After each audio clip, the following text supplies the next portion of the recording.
everybody, and welcome to The Park. I am your host, Paul Rodriguez, and this is my personal audio log recorded content.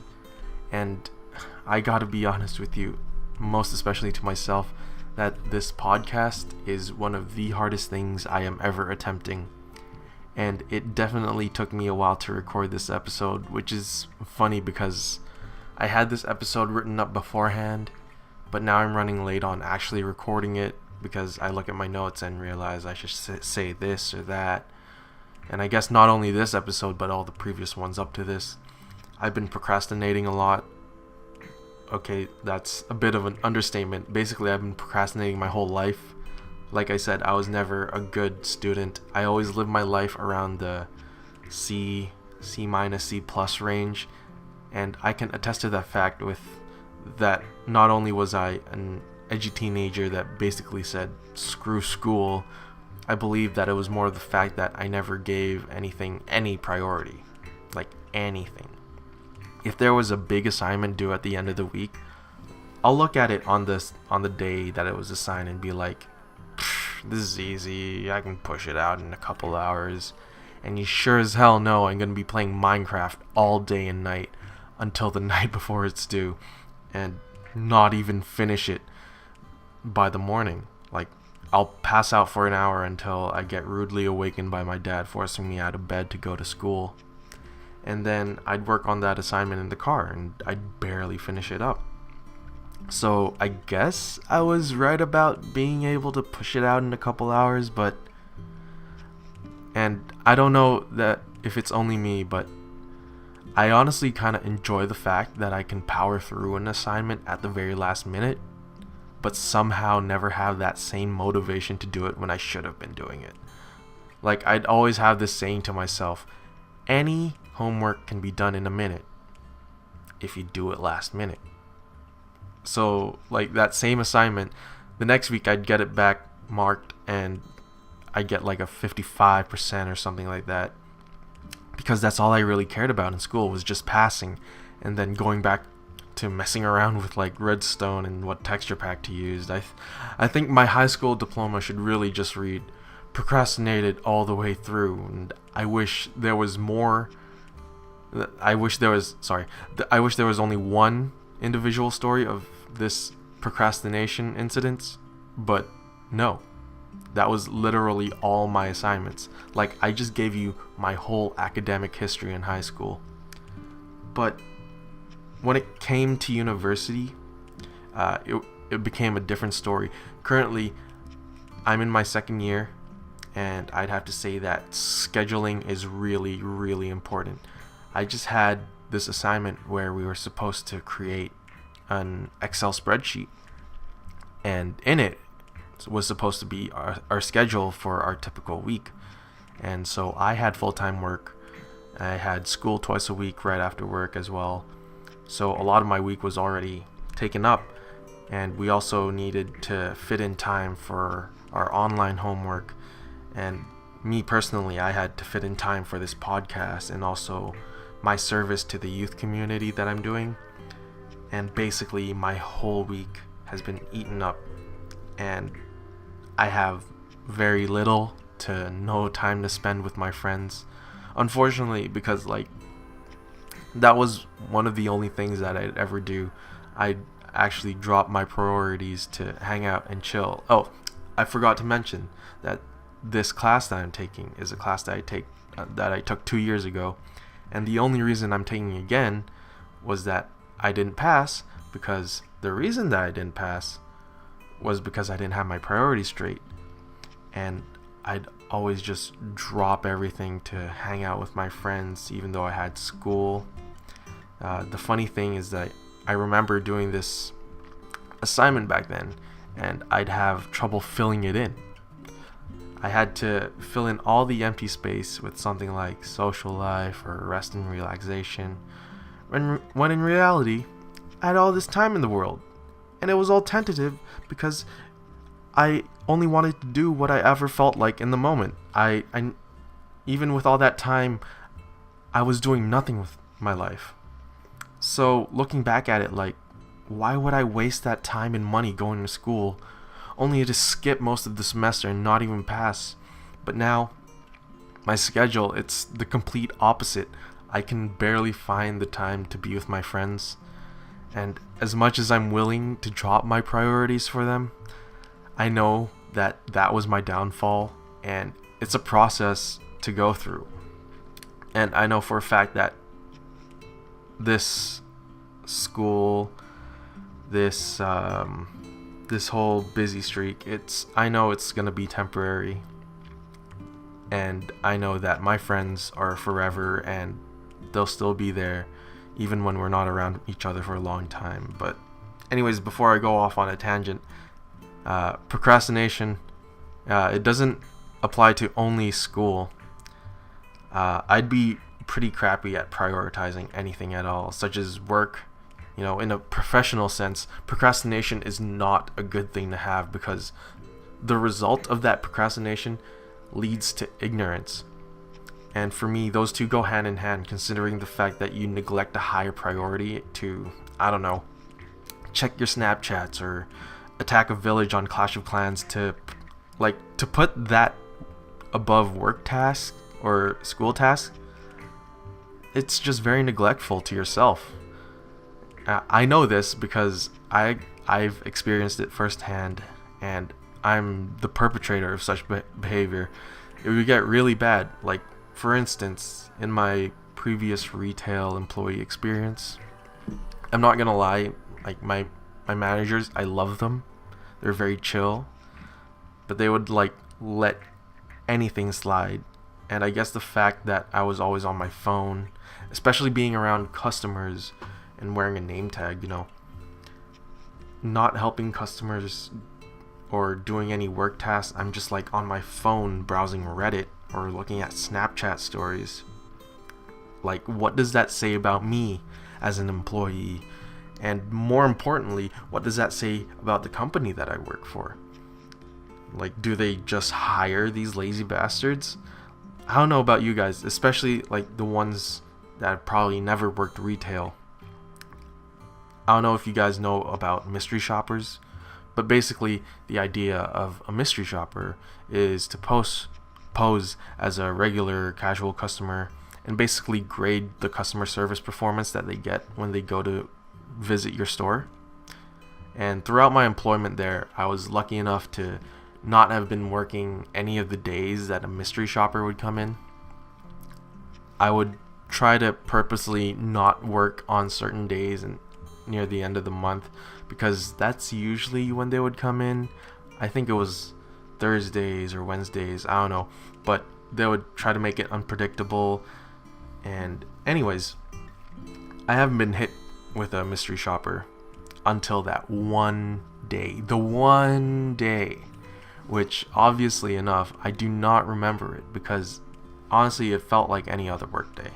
And let me tell you about my normal work day. I'd come in, I'd spend 15 minutes in the back preparing for my shift, go to the washroom, put my stuff in the locker, and before I go out, I say hi to the manager and ask how their day was, and have a little conversation that effectively wasted half an hour of working time. And then I'd walk out, and then I'd station myself behind the cash register and again be on my phone. And I'd just lean back until a supervisor would walk by, and only then would I pretend to do work. And I guess you could see where this is heading. But apparently there was a mystery shopper there that day, and lo and behold, the next month my name pops up on the report. Name, Paul. Hair, short, black. Height, 5'10". So the mystery shopper was insulting too, because I'm 5'11 and a half. Not that it matters, ladies. But anyways, here's the description of service. Associate Paul was unhelpful and seemed to lack product knowledge, and was on his cellular phone for the majority of my visit. So seeing that was definitely a turning point for me, and also the fact that I was called into the manager's office. They're the first ones to see that report, and I got talking to about customer service and appropriate cell phone usage, of course, just like all the punishments that they would give when they see that. But again, they were easygoing.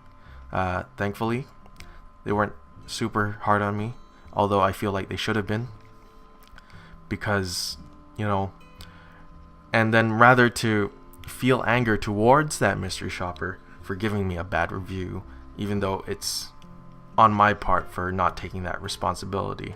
I was joking about them being insulting, by the way, if you didn't catch that.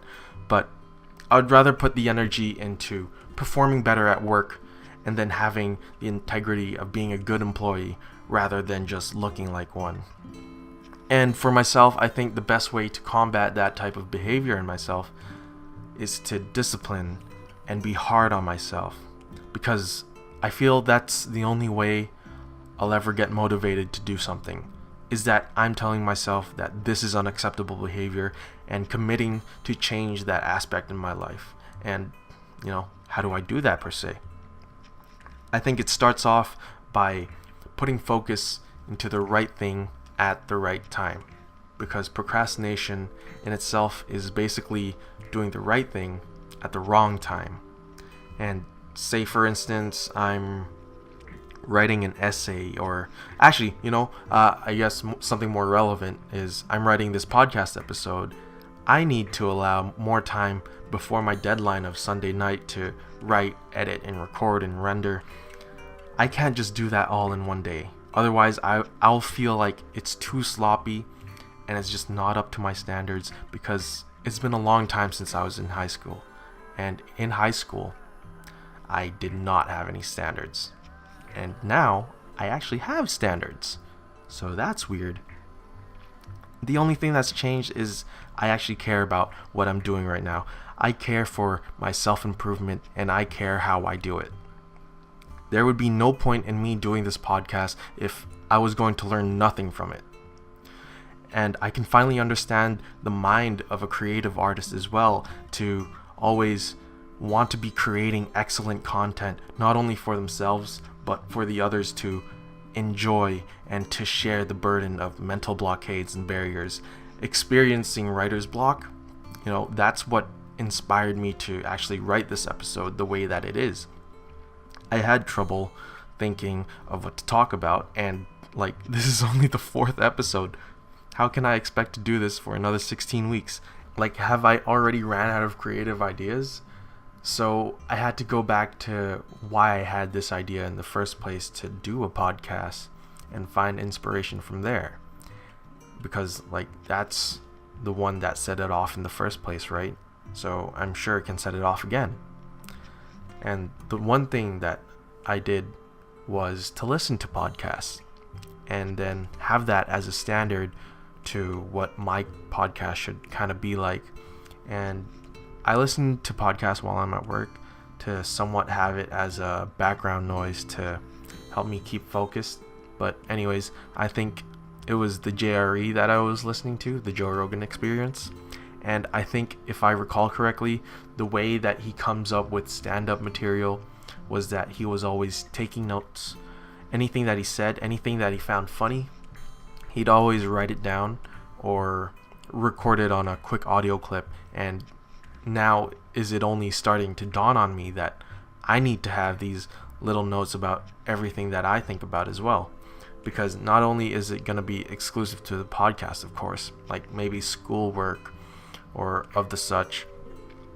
If I'm going out for a walk to the park, the park, yeah, or something like that, I'm not focused on the walk. I'm thinking about life. I'm always contemplating. I'd be out on that walk to exercise not only my physical, but my mental. And I wanted to exercise my creative process with walking. With going out, there's just so much bombarding you, so many things to help spark a creative stroke in myself, or how you could finish an essay, or how you could complete that piece that you've been working on for the past week or month or even years. Because so far, when I take mental notes, I'd always forget them. I'd forget them. I'd scrap out the idea entirely by the end of the walk because I'm thinking, no, I want this to be in this order and I want to say this before this. But now I feel that's such an inefficient way to have a structure, is that you need these little bits and pieces that you can put together rather than having no bits and pieces and just trying to build from scratch. And now I feel I'm much more structured in my thinking. Taking notes of my thoughts, I believe it can prove to be a wonderful thing to add to this podcast and help give it extra layers, because you can never know where you find inspiration. And the one thing for me, most certainly, is that I also gather my inspiration from you. Yeah, you listening. Thank you for listening, because I love your feedback. To those that personally reached out to me to either let me know that they relate to what they're talking about in the podcast, or even go as far as inspiring and igniting a creative spark in their hearts, it really touches me, because I honestly never thought to get something like that out of this. I've always wanted to be like that source of inspiration to people, and to get that testimony is kind of a real blessing. And like, people wanted to start a blog about self-exploration, and people that put themselves in the same shoes as me so that I didn't have to go about this journey alone. I really appreciate them. I really appreciate all your feedback, all your criticisms, but honestly there aren't much yet. I'm pretty sure people have their own, but please don't hesitate to reach out to me if you have any qualms. It's a weird word, qualms. But anyways, thank you again for listening. It's a little shorter episode than usual, but tune in next week. I'm hopefully already having another guest, so subscribe if you haven't already. You're not obligated to. It's entirely your choice. So yeah, have a good day, a good night, wherever you are. But thank you all for listening to the